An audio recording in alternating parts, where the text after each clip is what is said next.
আমরা যেটা বুঝলাম যে আল্লাহর পক্ষ থেকে আমাদেরকে, আমরা যে অনেক ভাগ হয়ে যাই মানুষের মধ্যে, মুসলমানরা অনেক ভাগ বলতে কি ওইটা ওই আকীদা মাসলাকের ভাগের কথা বলতেছি না, বুঝে নেব। আমাদের দেশের এই ভাগাভাগি যেটা আপনি বলেন, এটা নিয়ে তো পেরেশান হইয়েন না। যারা খালি বলেন যে হুজুরদের মধ্যে এত দল, আমরা কোন দিকে যাইতাম, বলে আপনি খালি এত চিন্তার মধ্যে পড়ছেন। ভালো যেগুলো একক আছে সবাই মিলে যেটা মানে, এগুলো মানেন কিনা, বুঝে নেব।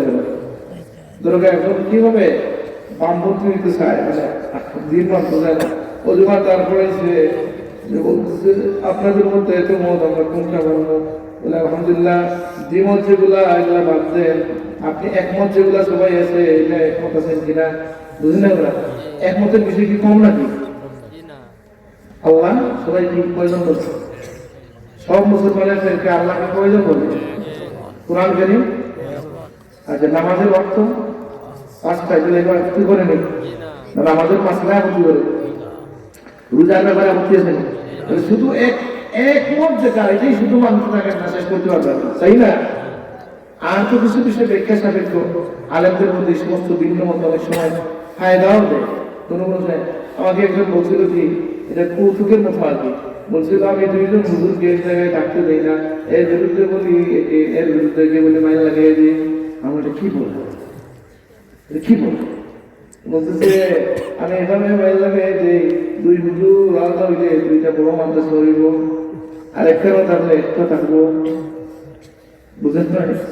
এটা বলতেছে আমার টাকায় বলতে আর ঢাকায় বড় বড় মানুষের দ্বন্দ্বটাকে বলছি আর কি, এটা বলতেছেই না, নাম সহ সে আমাকে বলছে।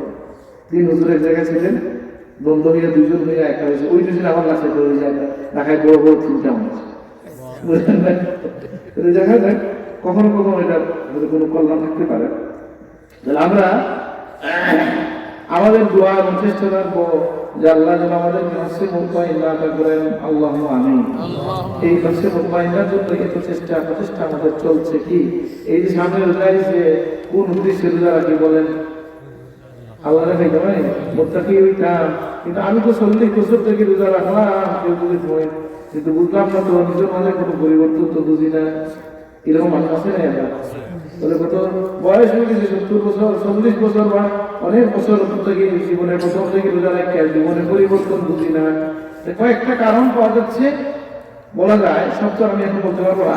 এবং অন্যতম একটা কারণ হচ্ছে যেটা আপনাদের আমার বিরুদ্ধে যাবে, আপনাদের বিরুদ্ধে যাবে, বলবো রোজার উদ্দেশ্য হইল মনকে নরম করা, দুঃখী দুঃখ বোঝা, তাকওয়া হাসিল হওয়া। মূলত তাকওয়া নাকি? তাকওয়া কিভাবে হাসিল হয়? বলে মানুষের রগ রেশা যখন দুর্বল হয়, শরীর যখন দুর্বল হয়, মন নরম হয়, তখন চোখে পানি এসে আল্লাহর প্রেম জাগ্রত হয়। একটু আগে বললাম না, বলছেন বিশেষ হাজির মন্ত্রালয় বলছেন। তাহলে এখন বলেন তো, এবং গাজদানি বলছে পাবলিক মানুষ কেন রোজার মজা বুঝে না? বলে পাবলিকের রোজা হইল শুধু খাবারের টাইম বদলায় আর কিছু বদলায় না। সকালে খাওয়ার কথা ছিল 9টায়, খায় 7টায়, আর বিকালে খাওয়ার কথা ছিল 7টায়, খাইলে 6টায় শেষ। তাহলে খাবারের সময় বদলাইছে, জীবনের আর কিছু বদলায় না। আর খাস মানুষের রোজা হচ্ছে যে মানুষ রোজা রাখে আল্লাহর হারামকৃত সব বিষয় থেকে, সেই মানুষ রোজার মজা পাবে। বুঝে না? বুঝে না? রাসূলুল্লাহ যুগে একজন খবর আসলো যে দুজন মহিলা খুব পেরেশান হয়ে গেছে, রোজা ভাঙার উপক্রম হয়ে গেছে। নবীজি বললেন তাদেরকে বমি করতে বলো। তারা বমি করলো, 2 টুকরা কাঁচা গোশত বের হয়ে আসলো। নবীজি বললেন এরা আল্লাহর হারামকৃত বিষয় থেকে রোজা রাখছে আর হারাম দিয়ে ইফতার করছে। কি হবে? পানি খাওয়া, ভাত খাওয়া হালাল না হারাম? এমনি সাধারণত হালাল, সেটা থেকে সে রোজা রাখছে, কিন্তু গীবত করিয়া সেটা হারাম দিয়া তার রোজারে নষ্ট করছে। তাহলে বোঝা গেল, আমি আমাকে বলতেছি, আপনাদেরকে বলতেছি, রোজার মজা বলে যাইতে কি হবে? বলে রোজা রাইতে কেমন খায়? বলে তুমি গত 2 মাসে যা খাইছি না, 1 মাসে তা খাই গেছি। এখন বলে আল্লাহ আমার বন্ধু আসলে রাইস খাওয়া রাইস খাই না। এরকম মানুষ আছে আমার পরিচিত। জিজ্ঞেস করেছিলাম কি খাওয়া হয়? দেখা যায় এমন খাওয়া, আলহামদুলিল্লাহ কি বলে ইফতার, তারপর তো মাঝে আবার ইফতার খাওয়া, আর 6টা ডিম আর 1 কেজি ছানা।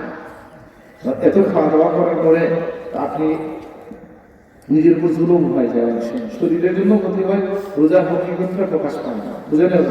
ইসলাম কি খাওয়া নিষেধ না, পরিমাণটা বলা হয়েছে। আপনি ভালো খাবেন, মজাদার খাবেন, অসুবিধা নেই, হ্যাঁ, স্বাস্থ্যসম্মত খাবেন, স্বাস্থ্যকর খাবার খাবেন, মজাদার খাবার খাবেন, কিন্তু একটা বিষয় বলা হচ্ছে পরিমাণটা যেন অল্প হয়। নাকি পরিমাণটা যখন অল্প হবে তখন আপনার এই খাবার মূল হিসেবে আপনার কাছে ধরা যাবে।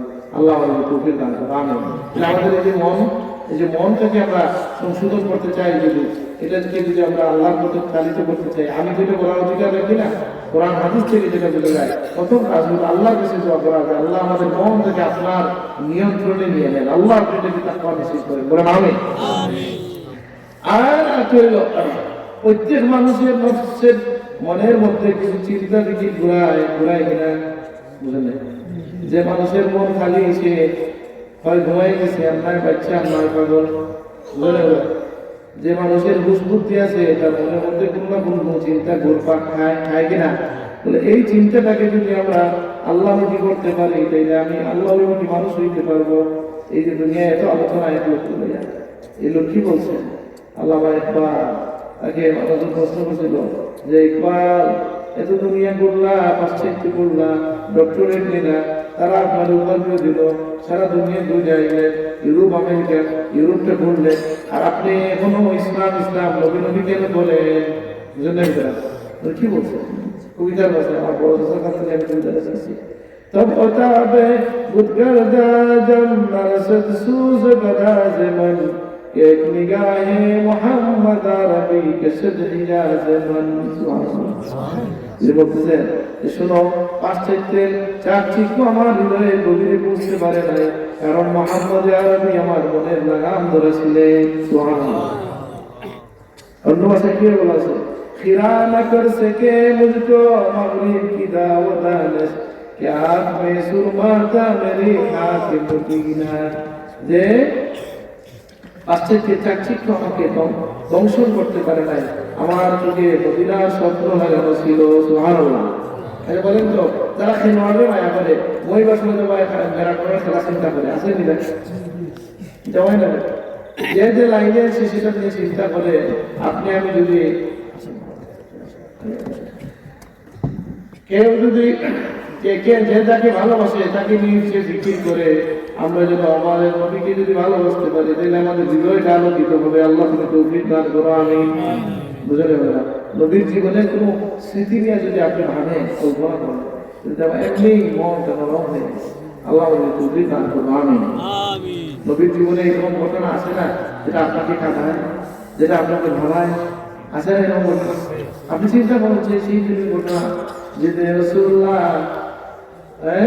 কাফেরদের কারণে রাসূলুল্লাহ ঘর থেকে বের হইয়া এই নুরানি কদম মুবারক, এই কদম মুবারক খুলে গেছে, ছিঁড়ে গেছে, এই উম্মতের জন্য নবীজি গুহায় গ্যাস হয়ে গেছেন, বুঝছেন কিনা? আর সেদিন কি আবু বকর সিদ্দিক রাদিয়াল্লাহু আনহু নবীর সামনে যান, পিছনে যান, ডানে যান, বামে যান, রাসূলুল্লাহ জিজ্ঞেস করেন, আবু বকর কি হইল তোমার? তাহলে জায়গা বদলাও। তিনি বললেন, ইয়া রাসূলুল্লাহ, যখন মনে হয় সামনে থেকে আঘাত আসবে আমি সামনে যাই, যখন পিছন থেকে মনে হয় পিছনে, ডান থেকে মনে হয় ডানে, বাম থেকে বামে। তখন রাসূলুল্লাহ বললেন, তোমার জায়গায় যদি আমার জায়গায় তোমার যদি ঘুমালে তুমি গেলে খুশি হলো? ইয়া রাসূলুল্লাহ, অবশ্যই খুশি হইব। সুবহানাল্লাহ। কি মনে করেন সাহাবায়ে কেরামের এই মহব্বতের তাকাজা যেন আমাদের মধ্যে আল্লাহ পয়দা করে দেন, আমিন। সাল্লাল্লাহু আলা সাইয়্যিদিনা ওয়া মাওলানা মুহাম্মদ ওয়া আলা আলিহি ওয়া আসহাবিহি ওয়া সাল্লাম।